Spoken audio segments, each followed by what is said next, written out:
Well, what's going on, Jacksonville? Mia O'Brien, your second favorite media mogul here in Duval County, sitting in for Dan Hicken as we get you ready to give this week's rundown of all thing Jacksonville sports and what's to come this weekend.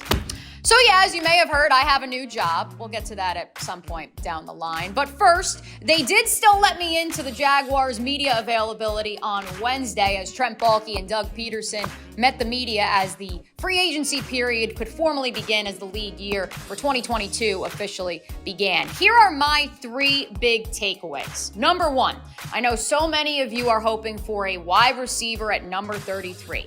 With the release of Myles Jack and in signing two wide receivers in free agency, and by all accounts, the way that Trent Baalke spoke about those acquisitions, I really don't think that the Jaguars will be going with a wide receiver at number 33, the first pick of the second round.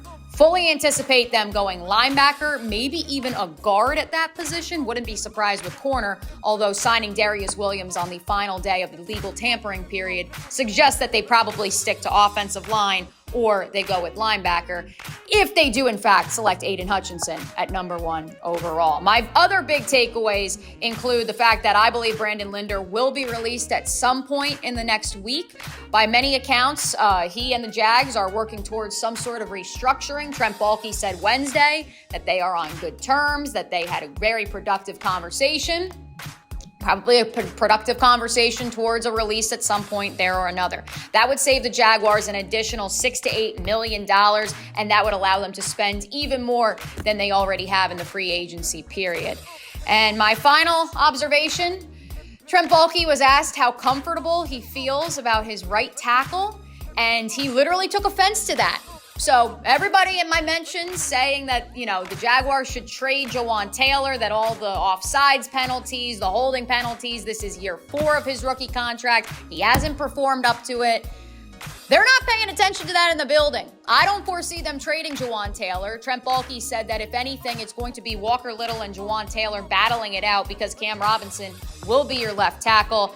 I'm sticking to my guns here, though, folks. I'm still taking Evan Neal at number 1 overall. I'm sliding him into guards because I don't think the Jaguars and Cam Robinson will reach the extension that they claim that they really want to. Then you have your left tackle of the future. Even if you don't draft Evan Neal, at least you have Walker Little. It did take him number 45 overall last year, and now all of a sudden he's still got to be battling for a spot. Whatever. Let's talk some college hoops, shall we? It is March Madness, after all. The Gators getting a big win over Ricky P, Rick Pitino, and Iona in the first round of the NIT on Wednesday night. But let's address the bigger picture here. Mike White is now a Georgia Bulldog. He trades the orange and blue for red and black. By many accounts, this is because Mike White read all of your tweets. He heard some of the, let's say, not so nice comments online and elsewhere in the media about him and about him coaching the Florida Gators, and he didn't want his family to grow up in that sort of environment and have his kids go to school and hear that. I can't blame him for that.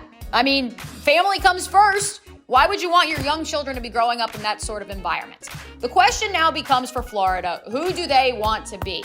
The Athletics did a tremendous report earlier this week in which they noted that the Florida job has to be like the football job at Kentucky. What Mark Stoops has done at Kentucky is what Florida has to look for in its next basketball coach.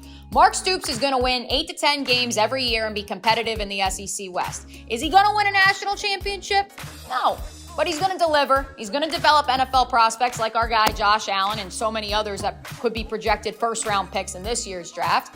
And he's going to win a bowl game or two, even over the Iowa Hawkeyes. That's what Florida needs to set its standard for when it comes to its basketball coach. Mark Stoops will never be the guy with the biggest target on his chest in Lexington, Kentucky. That's John Calipari's job. In Gainesville, that is now Billy Napier's job.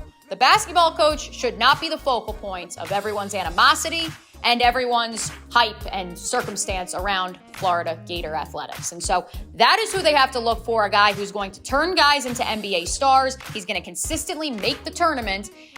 And yeah, he's going to compete for a national championship every year or two. It's what Mike White was largely doing, but maybe he wasn't doing it as much as Florida Gator fans would have hoped. Over in Tallahassee, we should probably just forget this basketball season ever existed. It didn't happen. Leonard Hamilton, 4 of his 5 starting 5 out with injury early in the year. Anthony Polite did come back, but it never really materialized into much of anything. He gets a pass. It happens. It has not happened in years in Tallahassee. Meanwhile, spring practice has been going on for the Noles for about 2 weeks now. In my opinion, FSU and Mike Norvell need to get to at least 7 or 8 wins this year. They need to get to a bowl game. If they don't, we've got some bigger issues. Thankfully in Tallahassee, they have some happier thoughts because of the Florida State softball team, currently ranked number 2 in the nation. 1 loss on the year, 25-1. Shout out to the Florida Gator softball team. They only have 2 losses. Both of them now currently ranked in the top 5, with the Noles coming in at number 2 and the Gators at number 5. They will square off on April 6th. Here locally, what about the Creekside product? Darius Williams, Super Bowl champion with the Rams, coming home to Duval to join his hometown team. Does it get any better than this? He actually took less money to come home to Jacksonville and to play here for his hometown Jags. They're doing something right down at the bank, and they're also showing him some money.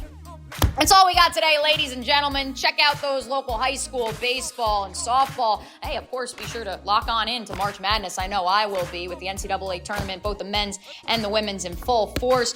Relax and enjoy the beautiful weather we are set to have this next week or so here in Jacksonville, Florida.